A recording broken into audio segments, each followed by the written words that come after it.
আসসালামু আলাইকুম। PB4080 হেডের যারা কালেকশন বোঝেন না, বাংলা তৈরি করতে চান, তাদের জন্য এই ভিডিওটা মনোযোগ দিয়ে দেখলে আপনারা নিজেরাই PB4080 বোর্ড দিয়ে বাংলা হেড তৈরি করতে পারবেন।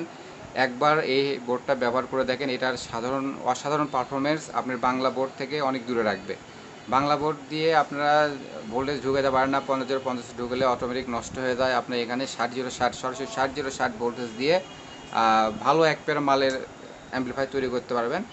আর দেখতেছেন কালেকশনটা গ্রাউন্ড এবং প্লাস মাইনাস ফিল্টারের পরে গ্রাউন্ড প্লাস মাইনাস, এখানে কোনো কিছু বোর্ড লাগবে না, কিছু লাগবে না। গ্রাউন্ড প্লাস মাইনাস যেটা আছে, প্লাসটা 5200 সাইডে এবং মাইনাসটা 1943 সাইডে লাগাবেন। গ্রাউন্ডটা সরাসরি স্পিকারে যাবে আর প্লাসটা যাবে হলো রিলে থেকে। এখানে একটা 12 ভোল্ট দিতে হবে আর ইনপুটে এখানে দেখবেন গ্রাউন্ড লাইন আর হলো ইন লাইন আছে সরাসরি। ওকে, ঠিক আছে, দিলেই আপনার একটা অ্যাম্পলিফায়ার তৈরি করতে পারবেন।